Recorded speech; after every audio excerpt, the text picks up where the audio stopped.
Hello guys, तो document से related लोगों का कन्फ्यूजन काफ़ी ज़्यादा बढ़ चुका था कि आखिर में करेक्टर सर्टिफिकेट कहाँ से बनवाना है, कॉलेज से बनवाएं, यहाँ से बनवाएं, या फिर जो एफिडेविट है वो कहाँ से बनवाना है, कैसे रंग का होगा, कितने रुपए का होगा, ये वो बहुत सारी दिक्कतें हैं। तो मैंने क्या किया, अपनी जो पुरानी फाइल थी जिसमें मेरे सारी डॉक्यूमेंट रखे हैं वो मैंने निकाली, और मेरे पास कुछ कुछ हैं डॉक्यूमेंट और कुछ की फ़ोटो कॉपीज़ है जो कि मैंने करवाई थी बाद में फ्यूचर के लिए। तो वो मैं दिखा दूंगा, तो आपको थोड़ा बहुत आइडिया लग जाएगा उससे। तो सबसे पहले मैं दिखाता हूँ, चलो गैप एफिडेविट दिखाता हूँ। ठीक है, तो ये उसकी फ़ोटो कॉपी है, ये उसकी फ़ोटो कॉपी है, वो थोड़ा कलरफुल रहेगा बस। तो इसको देख के अच्छा खासा आइडिया लग जाएगा। तो देखो, ऐसा करके कुछ गैप एफिडेविट आपका होता है। ये थोड़ा मतलब फ़ोटो कॉपी है इसकी, क्योंकि ओरिजिनल तो मेरा कॉलेज में सबमिट हो गया था। अब यहाँ पे 10 रुपये लिखा है, इसका मतलब ये 10 रुपये का नहीं है, ये बेसिकली गवर्नमेंट फ़ीस होती है। ठीक है, कोर्ट फीस जिसे कहते हैं। तो एक्चुअली में इसके 250 से 300 रुपये लगते हैं ऐसे पूरे बनवाने में।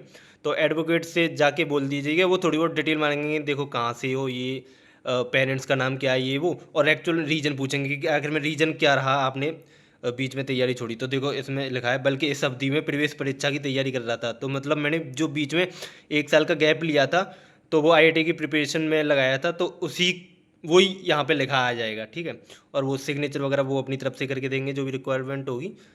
तो बस ये आपका गैप सर्टिफिकेट है जो कि आपको एडवोकेट से बनवाना है कि कोर्ट में जाके। अब चलते हैं करेक्टर सर्टिफिकेट की तरफ। तो ये देखो, ये मेरा कॉलेज का करेक्टर सर्टिफिकेट है जो कि मैंने कॉलेज से बनवाया था। ठीक है, ये पर मैंने जमा नहीं किया क्योंकि बाद में मैंने देखा कि फॉर्मेट वाला वो मांग रहे हैं। तो ये फॉर्मेट वाला जो कि वेबसाइट पर डला है, पीडीएफ बनी है, वो मैंने बेसिकली प्रिंसिपल के साइन इस पे करवा के ये जमा किया था, ना कि जो कॉलेज वालों ने बना के दिया था। ठीक है, तो अब ये आप एक बार दिखा दूँ इसे मैं।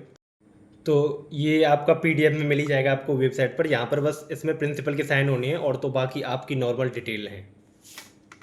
तो ये सीट अलॉटमेंट लेटर है। मेरे टाइम पर यूपीएसडब्ल्यू एग्ज़ाम होता था, तो मेरी उसमें रैंक आई थी 424, और मैंने सेकंड चॉइस अपनी भरी थी मैकेनिकल।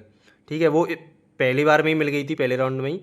लेकिन फिर मैंने चौथे राउंड में आके बेसिकली इसको फ्रीज़ किया था। तो वही है, चौथे राउंड का फिर आपको लगाना पड़ेगा जिसमें आपने फ्रीज़ किया है। ठीक है, तो ये चौथे राउंड का था, और इसमें देखो फीस का भी लिखा हुआ है, ये 20,000 आपने जमा किए थे वो।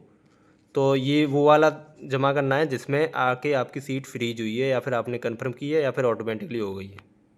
तो ये कुछ डॉक्यूमेंट्स वगैरह थे जो कि मैं सोच रहा था आपको दिखा दूं एक बार, क्योंकि मेरे पास अब इनका कोई यूज़ भी नहीं है, क्योंकि मेरी तो बीटेक की पूरी ख़त्म हो गई। ठीक है, तो ये थोड़ा बहुत आपको आइडिया देने के लिए था। और ये वो रिसिप्ट हैं जो कि आपको फिजिकल रिपोर्टिंग के टाइम पर वहाँ पर पूरे फॉर्म भरने पड़ते हैं, इतनी बड़े बड़े पेज की।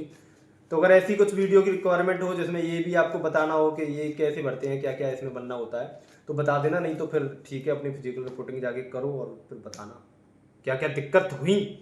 ठीक है, बाय।